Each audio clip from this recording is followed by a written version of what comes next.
Bismillahirrahmanirrahim. Innal ladzina qalu rabbunallahu tsumma istaqamu tatanazzalu alaihimul malaikatu alla takhafu tatanazzalu alaihimul malaikatu alla takhafu wa la tahzanu wa absiru bil jannati allati kuntum tu'adun.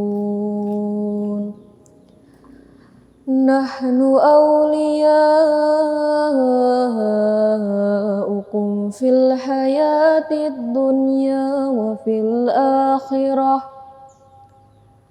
walakum fiha ma tashtadi anfusukum walakum fiha ma tad'un. Nuzulam min ghafurir rahim. Nuzulam min ghafurir rahim. Wa man ahsanu qawlan mimma da'a ilallah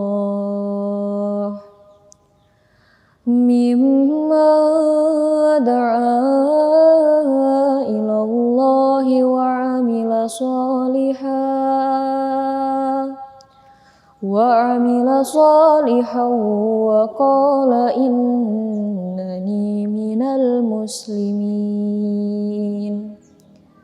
Wala tastawil hasanatu walas sayyi'ah idfa' billati hiya ahsan fa idzal ladzi bainaka wa bainahu 'adawatun ka'annahu waliyyun hamim.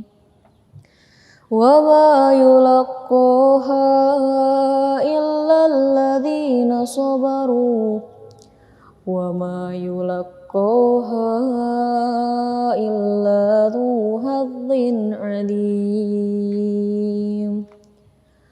Wa imma yanzaghannaka minasyaiṭani nasghun fasta'idz billah innahu huwas sami'ul 'alim. Shadaqallahul 'adzim.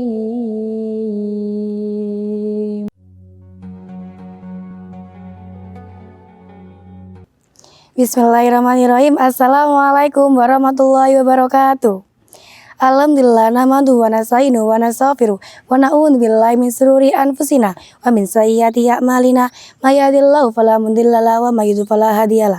Asyhadu an la ilaha illallah wa asyhadu anna Muhammadan abduhu wa rasuluh la nabiyya ba'da. Yang pertama, marilah kita panjatkan puja-puji syukur kita kehadirat Allah SWT yang telah memberikan kita rahmat dan hidayahnya sehingga kita dapat menjalankan aktivitas di bulan Ramadan ini dengan sehat walafiat. Alhamdulillah. Yang kedua kalinya, salawat dan salam selalu kita antarkan kepada junjungan kita Nabi besar Muhammad SAW yang telah membawa kita dari zaman jahiliyah menuju zaman yang terang benderang yang adil Islam. Pada kesempatan kali ini, saya Safarani Azza, kelas 9 asal Sidoarjo akan menyampaikan sebuah kurma kultum Ramadan yang berjudul Rahmat Allah.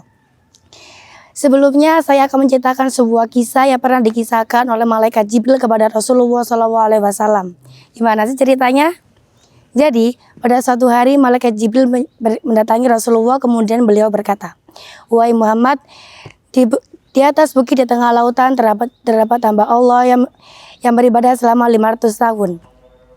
Dari situlah Allah mengeluarkan sumber mata air yang segar dan jernih, dan adapun pohon delima yang setiap malam berbuah 1 buah.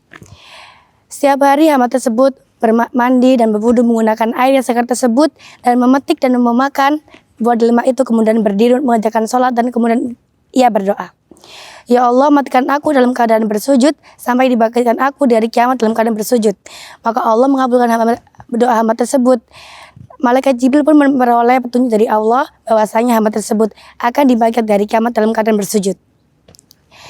Kemudian Allah berkata, "Masukkan ia ke dalam surga karena rahmatku."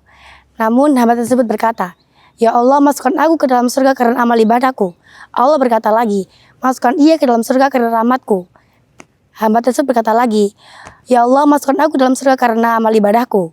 Yang ketiga kalinya Allah berkata, "Masukkan ia ke dalam surga karena rahmatku." Namun lagi dan lagi hamba tersebut berkata, "Ya Allah, masukkan aku dalam surga karena amal ibadahku."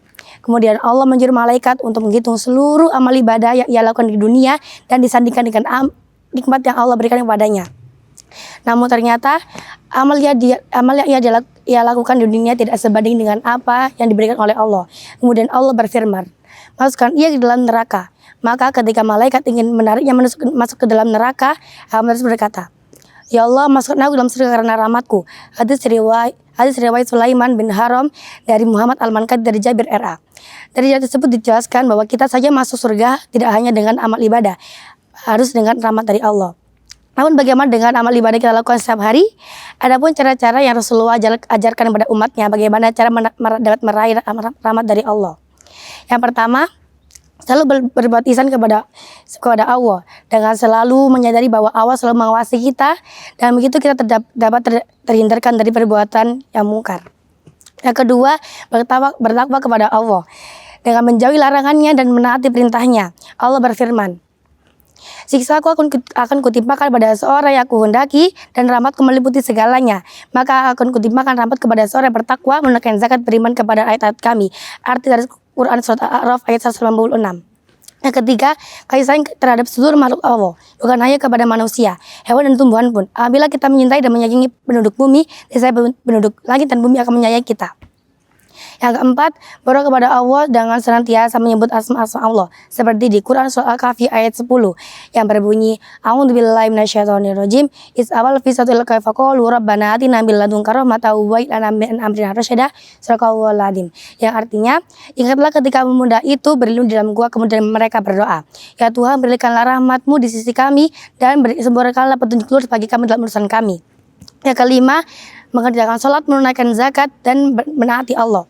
Yang keenam, selalu menjadikan Al-Quran sebagai buku petunjuk, mengikutinya dan mengamalkannya, maka akan kita dapatkan rahmat dari Allah.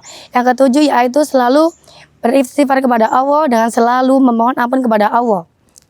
Masya Allah, satu rahmat dari Allah saja mampu meliputi segala kebaikan, kasih sayang, dan cinta dari Allah. Telah sampailah kita pada materi pada kultum kali ini. Apabila ada kekurangan mohon dimaafkan. Li'ana al-insanu maka nukhazau wanisyan. Syukron. Wassalamualaikum warahmatullahi wabarakatuh.